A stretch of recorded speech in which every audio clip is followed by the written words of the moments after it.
বর্তমানে সবচেয়ে বেশি আলোড়ন সৃষ্টি করছে এআই না, আর্টিফিশিয়াল ইন্টেলিজেন্স। এটা নিয়ে একটা ভয়ঙ্কর তথ্য আগে দেই, এটা জানতে হবে। ম্যাসাচুসেটস ইনস্টিটিউট অফ টেকনোলজি তারা 54 জন শিক্ষার্থী বিভিন্ন বিশ্ববিদ্যালয় নিয়ে গবেষণাটা করছে। শিক্ষার্থীদেরকে তারা 3টা ভাগ করছে। এই যে আপনারা এখানে 3 ভাগ আছেন, ভেরি নাইস, 1 2 3। 3 ভাগকে 3টা বুদ্ধি দিয়েছে। কি বুদ্ধি? প্রথম ভাগকে বলছে যে আপনারা একটা রচনা লিখবেন, শুনতে হবে, এটা খুব ইম্পর্টেন্ট। রচনাটা লিখবেন আপনারা এআই ব্যবহার করবে, চ্যাট জিপিটি ব্যবহার করে।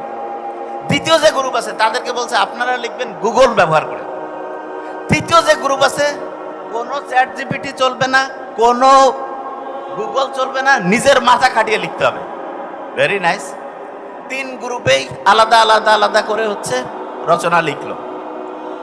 এই রচনা লেখার পরে ব্রেইনের ক্যাপাসিটি কার কিরকম হইলো সেটা দেখার জন্য কিন্তু একরকম মেশিন আছে। সেখানে ইইজি বলে একটা টেস্ট হয়, ইলেকট্রোএনসেফালোগ্রাম। হার্টের অবস্থা দেখার জন্য ইসিজি করি না, এরকম ব্রেইনের অবস্থা দেখার জন্য ইইজি দেখা হয়। এইটা দিয়ে তারা ব্রেইনের অ্যাক্টিভিটিগুলো দেখলো।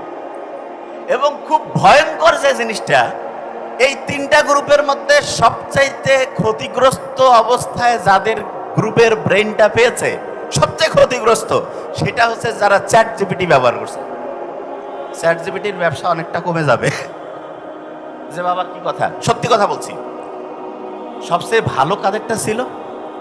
গুগল?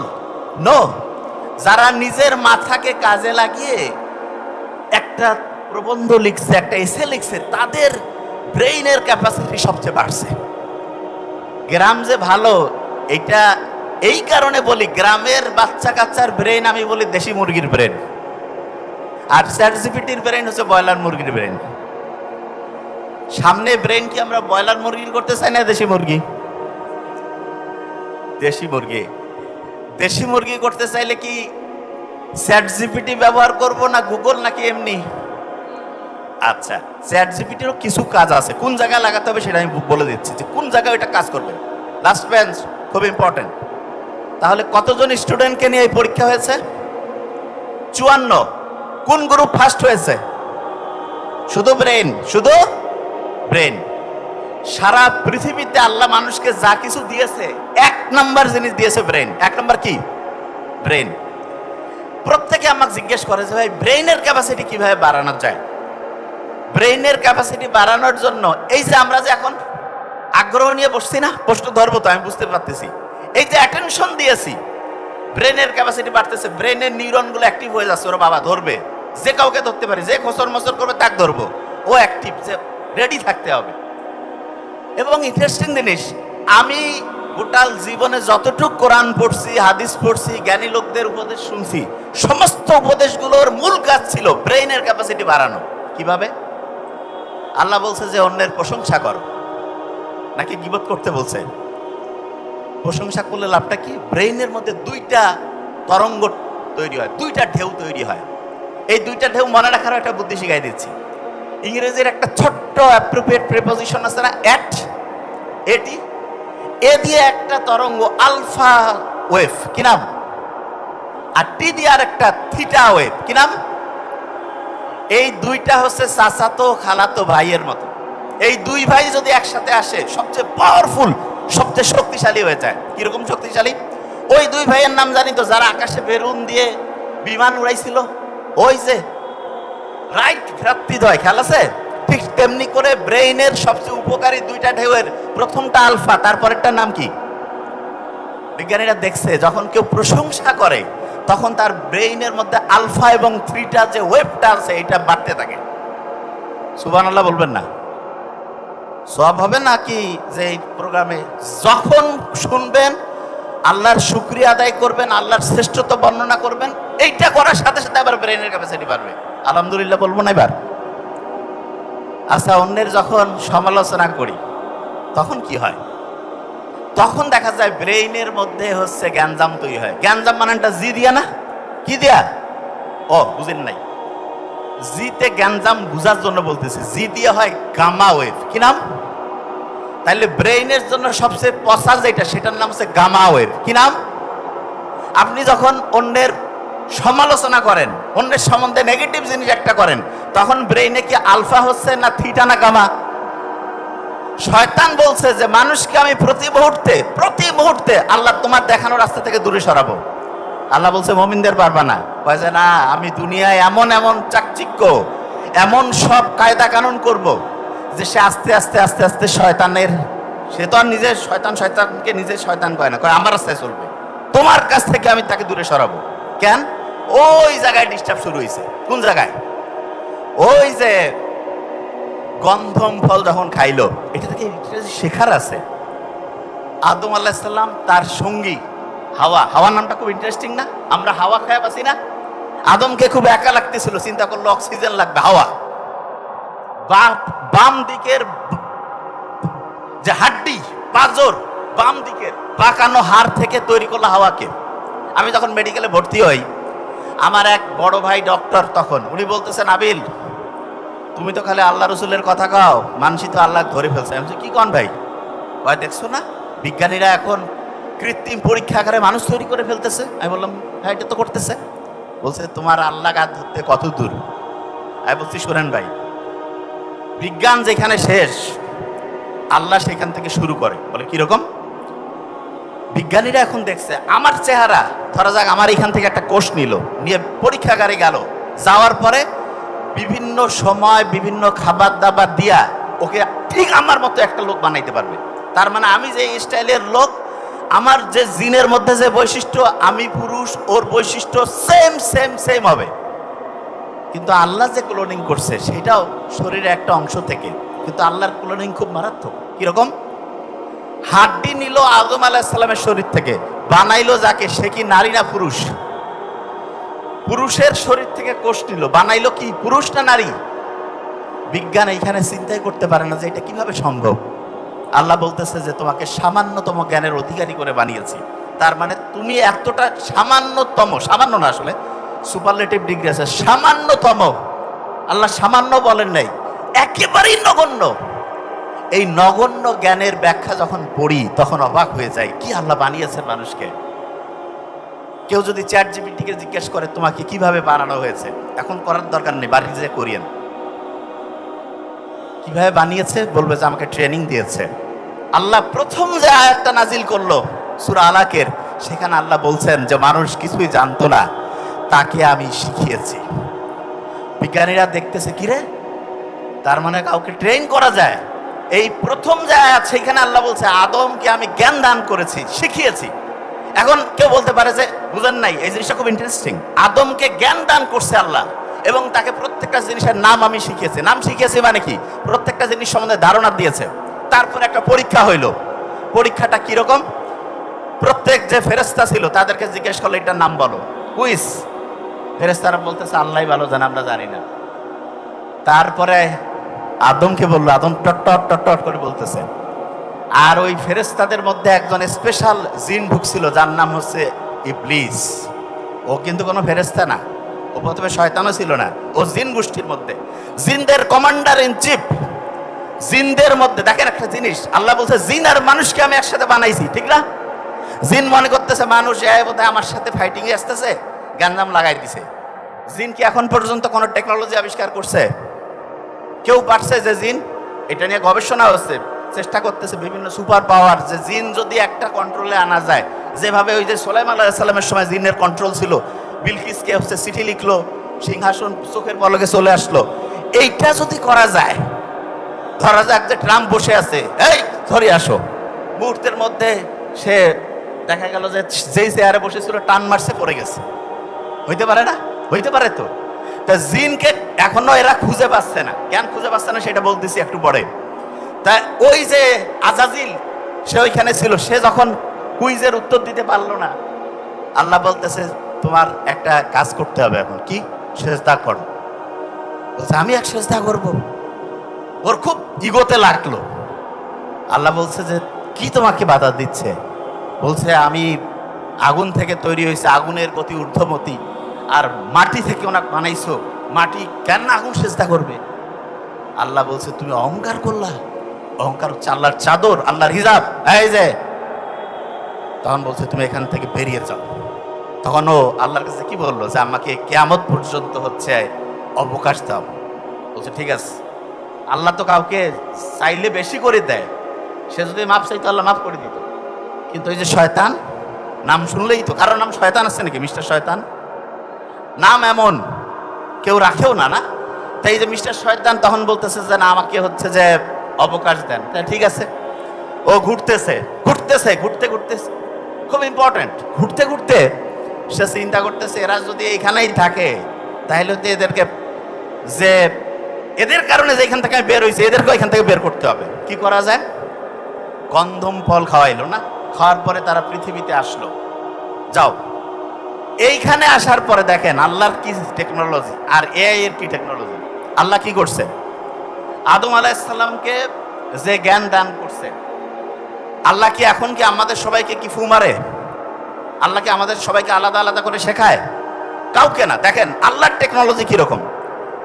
এআই যে আছে, চ্যাট জিপিটি, প্রত্যেকটা আলাদা আলাদা আলাদা করে ল্যাঙ্গুয়েজ প্রত্যেককে শিখাইতে হয়।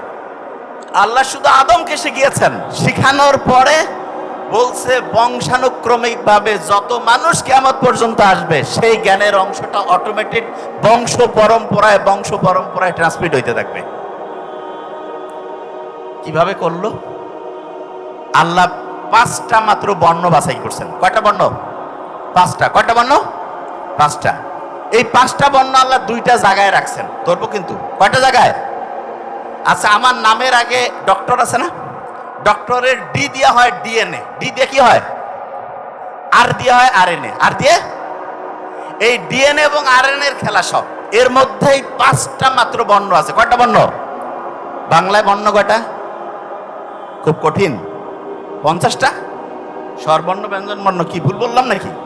39 আর 11 50। ইংরেজিতে বর্ণ কয়টা? আল্লাহ যে ভাষা লিখেছেন ডিএনএ আরএনএ এর মধ্যে কয়টা বর্ণ? কোন না? নামাজ কয় ওয়াক্ত? ইসলামের মৌলিক স্তম্ভ কয়টা? আল্লাহ বানানটা যদি ইংরেজিতে লেখেন কয়টা বর্ণ? আচ্ছা, ইংরেজিতে যখন লেখেন প্রথম বর্ণটা কি আছে বলেন তো? এ, তারপরে তারপরে অল দিয়া ইংরেজির একটা মৌলিক নিয়ম বলি। স্যার যেহেতু প্রফেসর স্যার আছে মিলাতে পারবে। অল কিন্তু একটা মারাত্মক শব্দ ইংরেজির। কি কারণে? আমি যদি বলি all are invited, very nice, plural হয়েছে ভাব। আর যখন বলি all that glitters is not gold, এখানে ভাবটা সিঙ্গুলার হয়েছে না? একই ওয়ালের সাথে প্রবাদ বাক্যে সিঙ্গুলার হয়, আর প্রবাদ বাক্য না হলে প্লুরাল হয়। All is well, all's well, that is well. জানি তো এই কথা। তার মানে আল্লাহ ভাষার মধ্যে তো জাদু ঢুকাই দিছে। আপনার কি মনে হয় যে এটার নাম পানি? বাংলা ভারত উপমহাদেশের যারা কি বলে বাংলায় কথা কয় তারা কোনোদিন মিটিং করে বলছে আগামীকাল এটার নাম পানি, এইটার নাম হচ্ছে খাতা? মিটিং যদি হইতো বিএনপি কইতো খাতায়, আওয়ামী লীগ কইতো এটা পানি, উল্টা, ঠিক না? তার মানে মিটিং করে তো হয়নি। কিভাবে আসলো চিন্তা করেন তো। আল্লাহ ভাষাটাকে, কোরআনে আল্লাহ বলছে ভাষাকে মানুষের মনের মধ্যে, ডিএনএর মধ্যে আল্লাহ ঢুকাই ফেলছে। এবং আপনি নিজেও জানেন না যে কোন ভাষা আপনি কিভাবে শিখতেছেন। পাশাপাশি লোক বাস করতেছে, চিটাগাং সিলেটে যাবেন, বাংলা করছে না কি করছে বুঝবেন না ঠিকভাবে, ওরা শিখে ফেলে। আমরা যখন কথা বলি, ইংরেজরা যখন বাংলা কথা বলে আমরা বুঝি যে বাংলা কেমন জানি করছে। আমরা যখন ইংরেজি বলে ওরা বুঝতে পারে, ঠিক না? এই ভাষার যে ভিন্নতা, এটা আল্লাহর একটা নিয়ামত। এবং দেখেন আল্লাহ কিভাবে কাজ করে। যে কথা বলছিলাম, যত ভালো কাজ করবেন আপনার ব্রেইনের ক্যাপাসিটি বাড়বে। চ্যাট জিপিটিকে ব্যবহার করবেন সায়েন্টিফিক ওয়েতে। আপনি যদি চ্যাট জিপিটির দাস হন, খেয়াল রাখবেন, আমি একটা জিনিস বলি, যে কোনো টেকনোলজির দাস হওয়া সবচেয়ে খারাপ। টেকনোলজি যদি আপনার দাস হয় খুব ভালো। টেকনোলজি আপনার দাস কিরকম? আপনার একটা কাজ আপনার টেনশন লাগতেছে, তাকে দিয়ে করিয়ে নিলেন, ওকে ফাইন। কিন্তু সে যদি, আপনি কি চিন্তা করবেন, কি লিখবেন, সব যদি টেকনোলজি করে, আস্তে আস্তে আপনি ওর দাসে পরিণত হবেন। ইলন মাস্কের নাম শুনছেন আপনারা? সে চিন্তা করতেছে মানুষে যে আলসা, টেকনোলজিকে ব্যবহার করতে করতে। টেকনোলজি যারা আছে, শোনার একটা ঘটনা বলছি এবার। এই যে রোবোটিক সিস্টেম, এই রোবোটিক সিস্টেম নিয়ে একটা ঘটনা বলি, ঘটনাটা শুনলেও চমকে উঠবেন। খুব বড় একজন বিজ্ঞানী, তাকে একটা রোবট উপহার দিয়েছে। ওই রোবটটার বৈশিষ্ট্য কি জানেন? কোনো কথা কয় না, কিছু করে না। ধরা যাক যে প্রফেসর স্যারকে একটা রোবট দিয়েছে। ওই রোবটটা এসে চুপচাপ আছে, 24 ঘন্টা স্যারকে অবজার্ভ করতেছে। স্যার যেভাবে কথা বলে, যেভাবে খাওয়া দাওয়া করে, যেভাবে চিঠি লেখে, যেভাবে মোবাইলে কথা বলে, যেভাবে বন্ধুর সাথে আলাপ করে, সব নোট করতেছে। তা স্যার একটা কাগজে লিখে রাখছে আগামীকাল মায়ের সাথে কথা বলবো। খেয়াল হারাই ফেলছে। রোবট কি ভুলবে? সে চিন্তা করতেছে স্যারের খেয়াল হারাই গেছে, সমস্যা নেই। সে ফোন দিয়া মার সাথে কথা বলছে। হঠাৎ করে স্যারের মনে হয়েছে, কিরে মায়ের সাথে তো কথা বলি নাই। মাকে ফোন দিছে, বলছে বাবা তুমি না একটু আগে আমার সাথে কথা বললা। চমকে গেছে একটু, যে কিরে একটু আগে কথা বললাম, খেয়ালই তো নাই। তারপরে তার একটা জায়গায় একটা চিঠি লেখার কথা ভুলে গেছে। উনি আবার দ্বিতীয়বার লিখে পাঠাইছে। ওইখান থেকে বললো, কি ব্যাপার স্যার, আপনি তো চিঠি লিখে পাঠিয়েছেন। বলছে ওই চিঠিটা দেন তো। ওরে আল্লাহ, চিঠি যখন দেখছে ভয় পেয়ে গেছে। চিঠির লেখা হুবহু স্যারের লেখার মতো। স্যার এবার চিন্তা করতেছে আমি আর ডায়েরিতে লিখবো না, এবার মাথায় খালি মনে মনে চিন্তা করবো, দেখি আর কি করে। স্যার মাথায় চিন্তা করতেছে যে আগামী ওই দিন ওই বন্ধুকে দাওয়াত দিব। ভুলে গেছে। সাধারণভাবে না লিখলে আমরা ভুলে যাই। স্যারের কথা ছিল যে সন্ধ্যা 7টায় ফোন দিবে। 7টা যখন পার হয়ে গেছে, 7:30 পৌনে 8টার দিকে স্যারের মনে হয়েছে, কিরে আমি তো ফোন দেইনি, এই সময় একটু টাইম পেয়েছি, ফোন দেই। ফোন দেওয়ার পরে বন্ধু বলছে, বন্ধু তুমি কি করছো, কেন একটু আগে তো ফোন দিলা। স্যার এবার ভয় পেয়ে গেছে। স্যার চিন্তা করতেছে যে কিরে আমি যা চিন্তা করি এও তা চিন্তা করে। পৃথিবীতে কিন্তু একই রকম দুইটা সত্তা থাকতে পারবে না। স্যার তখন চিন্তা করতেছে এই রোবটকে রাখা যাবে না, রোবটও তখন চিন্তা করছে এই লোককে রাখা যাবে না। ফাইট শুরু হয়ে গেছে রোবটের। কি ডেঞ্জারাস বিশ্ব অপেক্ষা করছে আমাদের জন্য। দেখেন, তবে ভয়ের কারণ নাই। আমি সবসময় বলি, সবসময় আমি একটা জিনিস বলি, আমাদের বানাইছে আল্লাহ আর আমরা বানাইছি এআই। যত সুপার ডুপার এআই হোক, মানুষের যে ক্রিয়েটিভিটি, নতুনভাবে চিন্তা করার ক্যাপাসিটি, সেটা কেউ পারবে না। তা দুই প্রফেসরের এরকম আলোচনা হচ্ছে, বলতেছে একজন যে না মানুষ আগামীতে থাকতে পারবে না, আরেকজন বলতেছে না মানুষ জিতবে। তা দুই প্রফেসর বলছে ঠিক আছে পরীক্ষা হোক, দেখি কে জিততে পারে।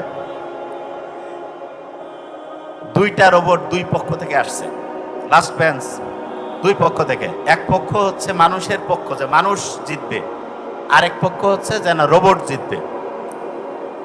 একই চেহারার দুইজন আসছে, সেম। এখন দুইজনের মধ্যে একজন হচ্ছে সত্যিকারের মানুষ, আরেকজন হচ্ছে সত্যিকারের রোবট, কিন্তু চেহারা সবকিছু একদম সেম। পরীক্ষা হবে যে কে জিততে পারে। প্রফেসর যেই প্রশ্ন করে দুইজনে উত্তর ঠিকভাবে দিতে থাকে। প্রফেসর যেই কাজে দেয়, খুব ট্যালেন্টেড, তো দুইজনে ঠিকভাবে করতেছে।